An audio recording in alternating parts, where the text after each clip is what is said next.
the importance of kanji. This is our topic for today.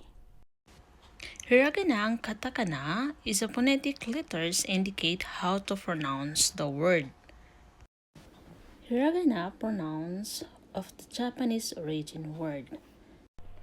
In modern Japanese, we have 46 words.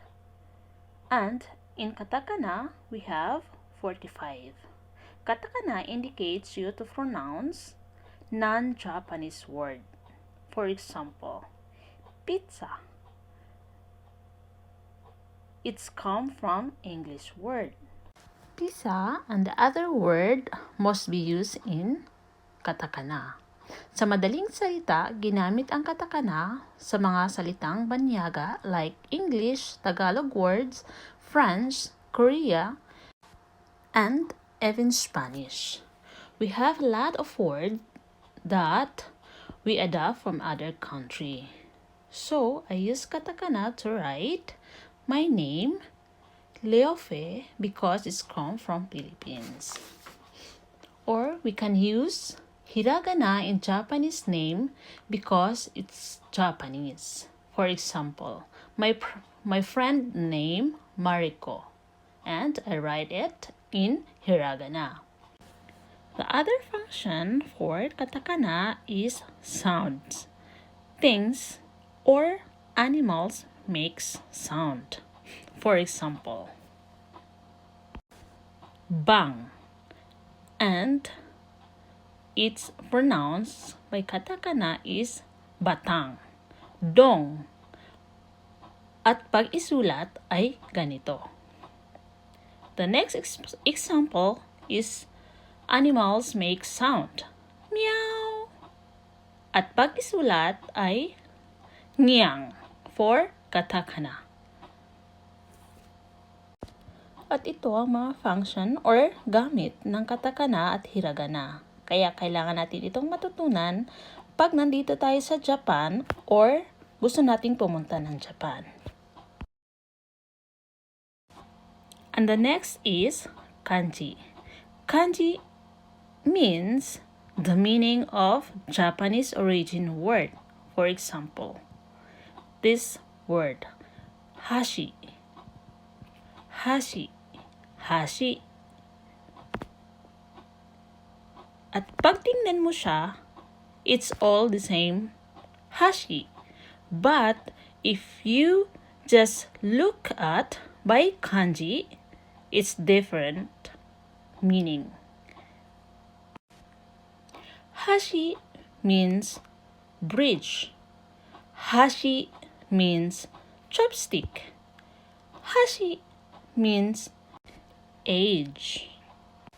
What I said earlier, hiragana is pronounced Japanese word and katakana is pronounced non-Japanese word. And kanji tells you the meaning of the word. Kasi pag isulat mo siya sa hiragana, hindi mo alam kung ano ang meaning ng hashi na sinusulat mo.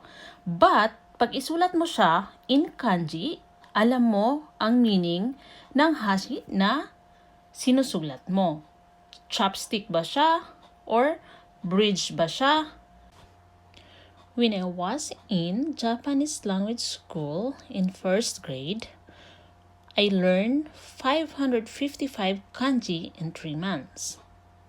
And if you are the Japanese, you must learn kanji 1,000 kanji in 6th grade. That means, grade 6 kayo, kailangan nyong matutunan ang 1,000 kanji. And 2,000 kanji in high school. And for adults, it's 3,000 kanji. That means, when you are in college, you learn a lot of kanji. It means 30,000 kanji. And if we don't use kanji in the sentence, it's look like this.